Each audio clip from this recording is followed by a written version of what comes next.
हनुमान जी अब कुछ मत पूछो। इन 32 दांतों के बीच में जैसे बेचारी एक जिब्बिया रहती है ना, वैसे रहता हूँ।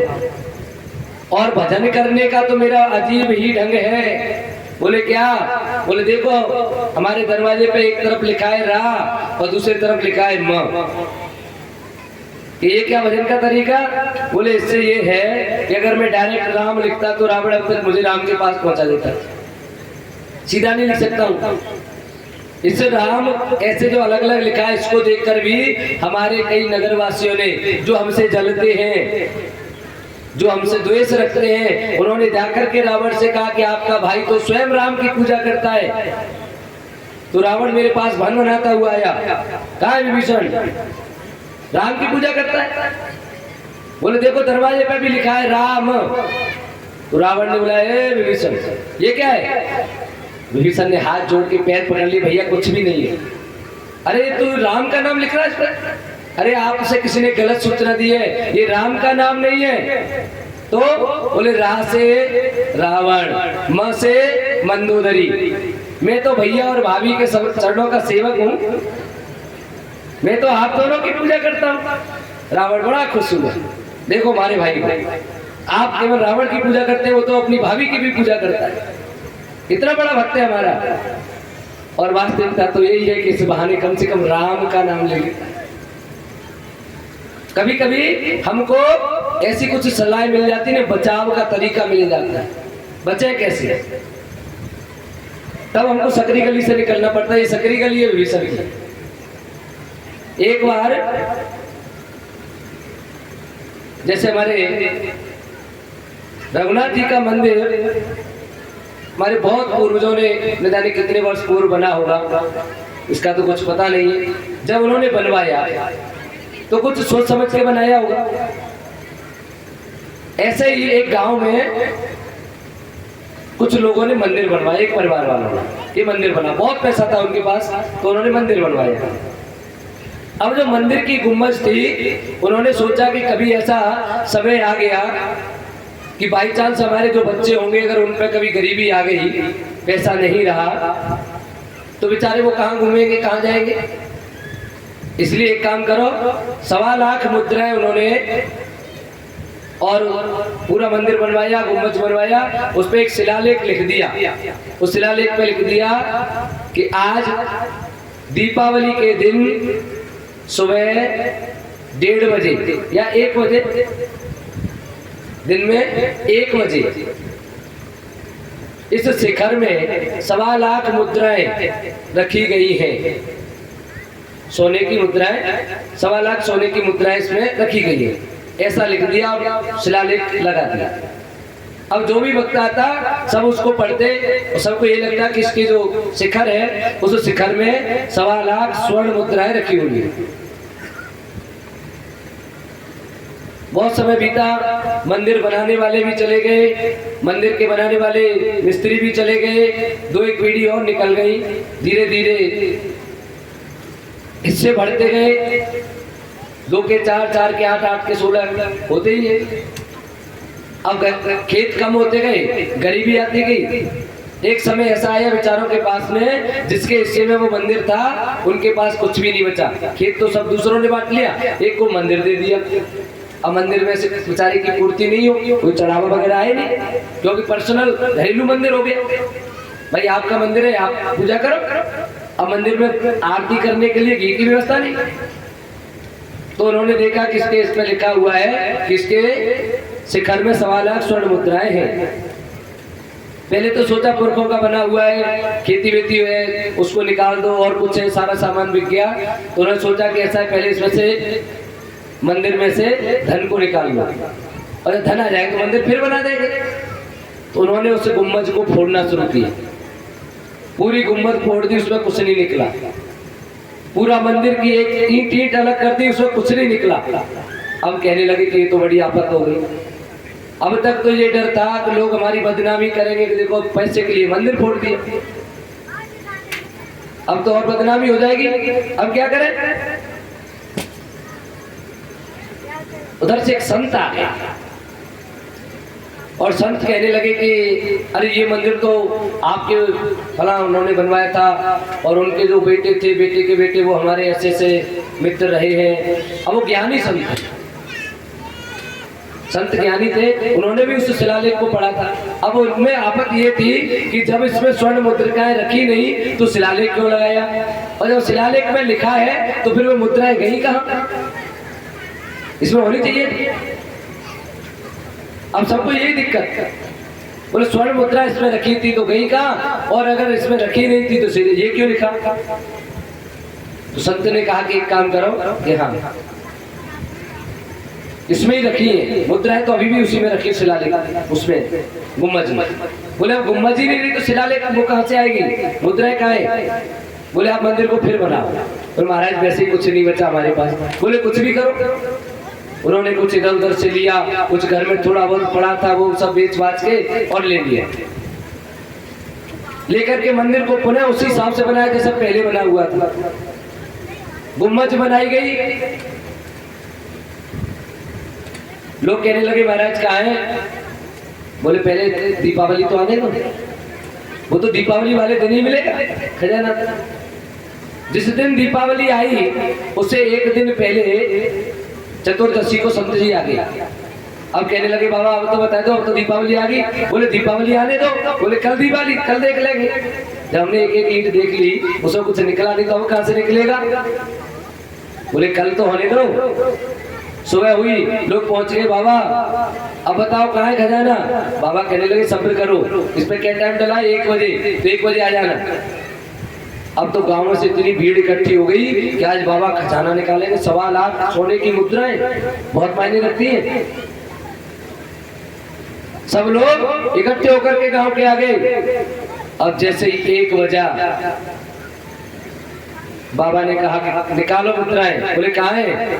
बोले पहले ये देखो, जैसे ये शिखर, इधर में सूर्य भगवान, अब शिखर की जहाँ छाया पड़ रही है तो उन्होंने कहा देखो शिखर की छाया कहाँ है कि यहाँ। बोले यही खोलो। और जैसे उन्होंने वहां खोदा तो सोने की मुद्राएं निकल आई।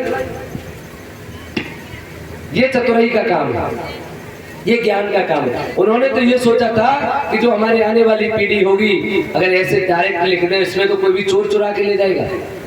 ये समझदार का काम है। 1 बजे दीपावली के दिन, तो दीपावली तो प्रतिवर्ष पड़ती है, 1 बजे के समय पर सूर्य का जहाँ उदय होगा वहां पहुंचेगा, और जहाँ उसकी परछाई पहुंच गई उस स्थान पर उन्होंने गाड़ दिया। समझदार के लिए सारा काम है। हनुमान जी महाराज भी आज कह रहे हैं, विभीषण ने कहा कि 32 दांतों के बीच में जैसे दिव्या रहती वैसे हम रहते हैं महाराज। हनुमान जी सब समझ के मान रहा क्या है। फिर अब हनुमान जी से विदा लेने लगे। तब हनुमंत कही सब राम कथा निज नाम। जैसे विभीषण ने सब कुछ बता दिया तो हनुमान जी ने भी इधर से पूरी राम जी की कथा सुनाई।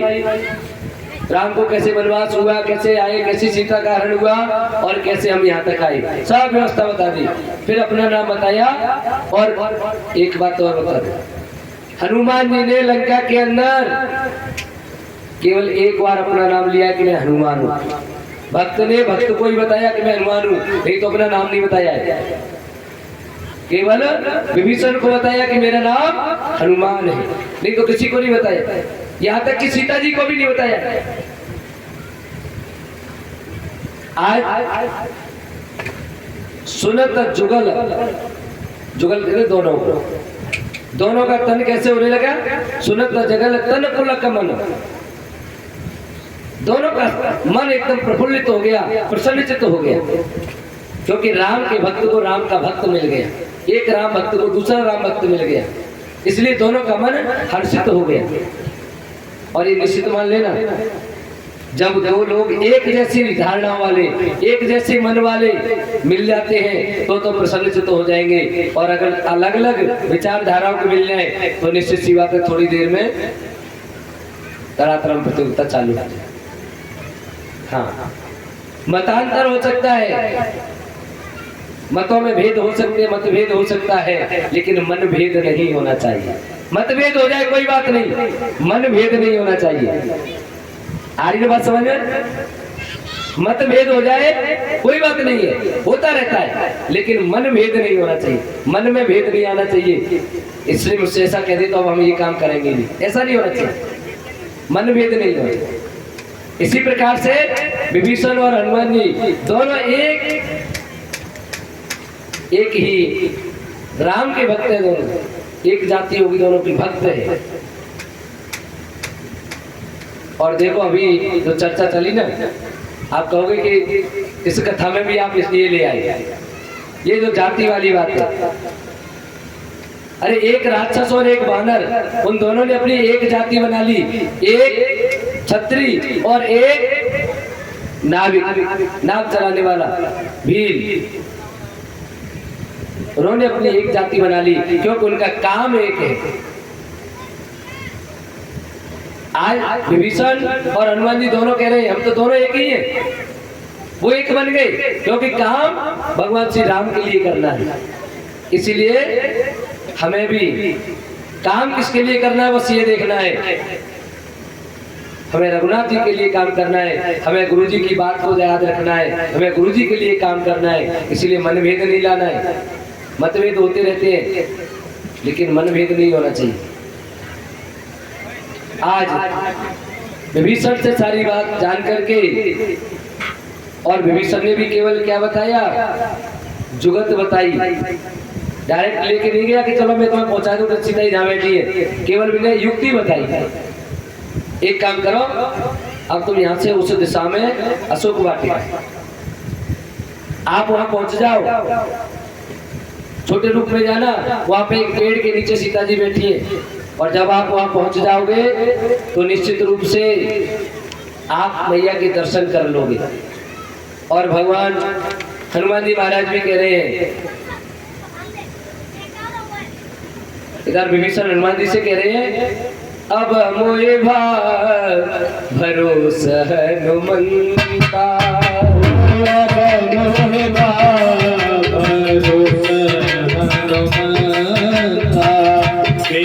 हरि कृपा बिन नहीं संता, बिन हरि कृपा बिन नहीं संता, अब मोहि भाव भरोसा हनुमंता, बिन हरि कृपा बिन नहीं संता। यहाँ पर हनुमान जी को भी हनुमंत कहते तो भी ठीक था। अब मोहि भाव भरोसा हनुमंत,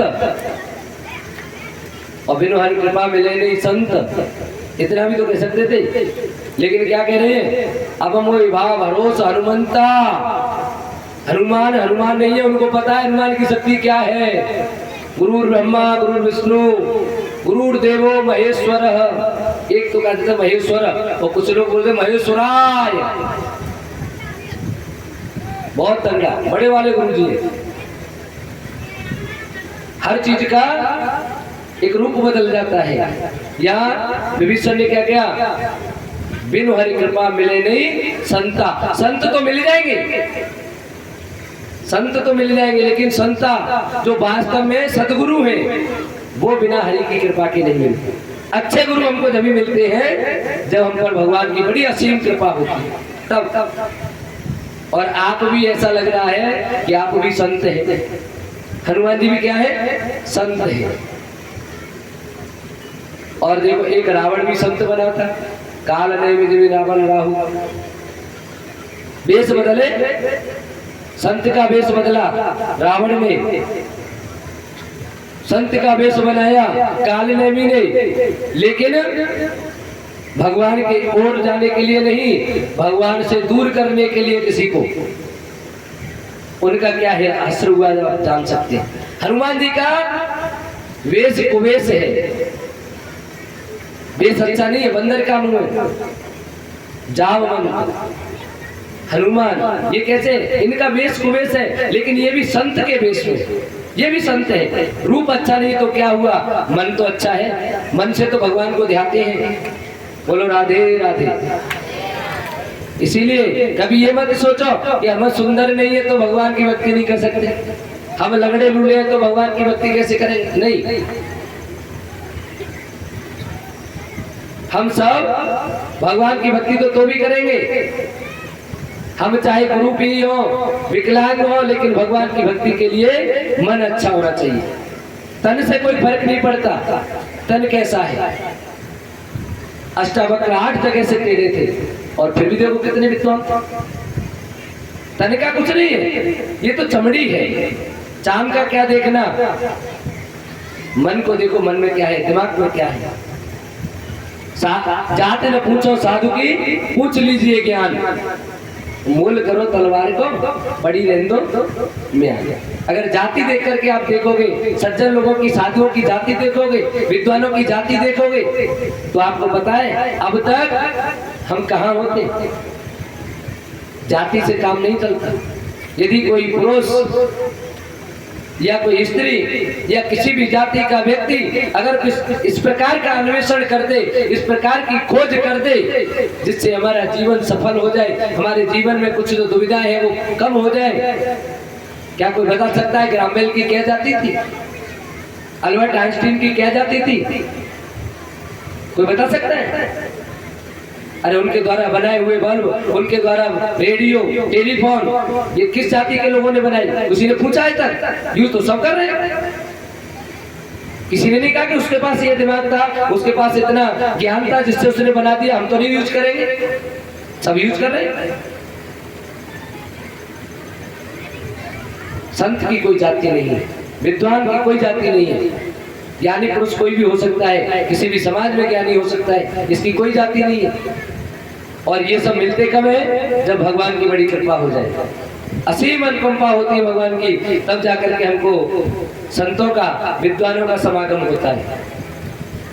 और हनुमान जी कहने लगे कि देखो हम तो भगवान श्री राम के सेवक हैं। विभीषण कहने लगे तो हम भी तो सेवक हैं, आप पर भगवान ने इतनी कृपा कर दी, आपको दर्शन दे दिए, अब हमें बताए तो हमें दर्शन कब देंगे? हनुमान जी कहने लगे सुनो, हमको इतने अच्छे ना है जितने तुम सोच रहे हो। हम इतने अच्छे नहीं है जितने आप सोच रहे हो। हम कैसे? हम तो विनम्र हैं कि अगर कोई सवेरे सवेरे उठ के हमारा नाम ले लेना तो भाई पूरे दिन भर रोटी और नहीं मिलती। प्रात लेत जो नाम हमारा और ताही न मिले ता दिन आहारा, उसको उस दिन रोटी तक नहीं मिलती है। ऐसे हम तो। विभीषण कहने लगे कुछ भी हो, लेकिन आप पर भगवान की बड़ी कृपा है। और पुण्य सब कथा विभीषण कही और जय विधि जनक सुता तह रही। विभीषण कहने लगे सुनो, अशोक वाटिका में सीता जी रहती है और वो किस प्रकार से रह रही है। आप तब हनुमंत कहा सुन भ्राता और देखी चहु जानकी माता। हे भैया, अब मैं जानकी मैया को देख रहा था। और सबसे सुंदर बात क्या है? सबसे सुंदर बात क्या है? भगवान श्री राम केवट के दरवाजे पर पहुंचे, केवट के घाट पर पहुंचे, केवट ने राम को भैया बना लिया। आप मेरे भाई हो, सहोदर बराबर। या हनुमान जी लंका में पहुंचे हैं, विभीषण, हनुमान जी ने विभीषण को अपना भाई बना लिया। अब देखो जहाँ भ्रातृत्व हो जाए, भाई हो जाए, तो भाई भाई का बुरा चाहता है क्या? कोई नहीं चाहता है। हनुमान जी ने भाई बना लिया विभीषण को। हे भैया, अब मैं मैया को देखने जाना चाहता हूँ, मुझे मैया की बात बताओ, मैया कहाँ है? तो अगर मान लो वैसे ही कह देता तो हो सकता है रावण अगर कोई दंड देता तो विभीषण उस समय नहीं पहुंचते। लेकिन उस भाई की ताजा ताजा भाई बनाए और अभी से नुकसान हो जाएगा तो दिक्कत हो जाएगी। आज हनुमान जी महाराज कह रहे हैं भैया आप कैसे भी करके मुझको एक बार सीता जी के दर्शन करवा दें। पूरी व्यवस्था उन्होंने बता दी कि आप यहाँ से किस प्रकार से जाओगे और कैसे कैसे आप अशोक वाटिका तक पहुंच सकते हैं। कर सोई रूप गयो पुन तेहवा और वन अशोक सीता रहे जेहवा। कर सोई रूप कौन सा वाला?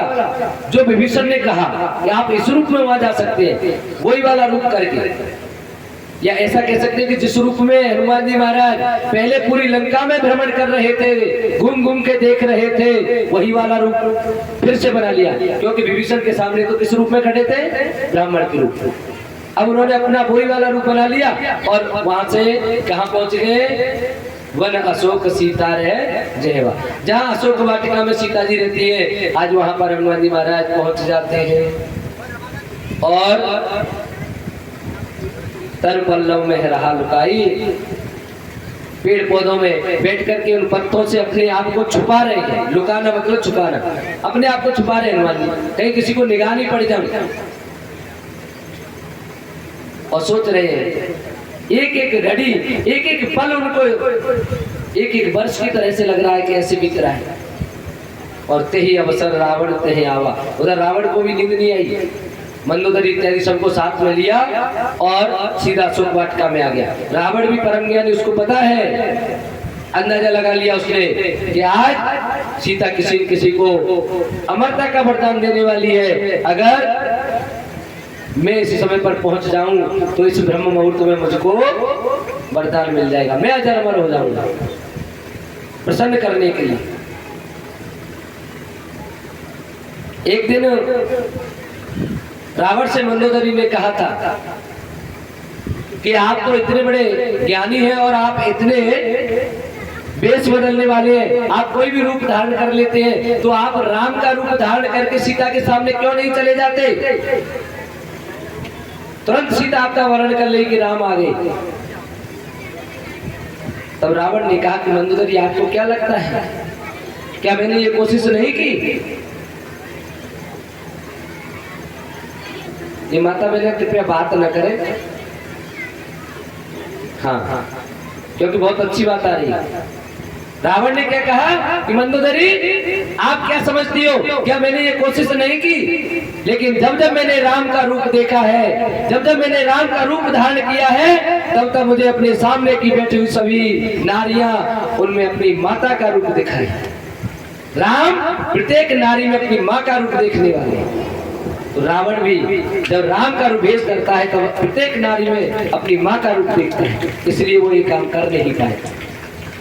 अगर हम राम बनना चाहेंगे तो हमको पहले ये लक्षण अपने अंदर लाने पड़ेंगे, तब राम जैसे बन सकते हैं। और जब मंदोदरी के साथ में रावण आ जाता है अशोक वाटिका में और आकर के सीता जी के सामने,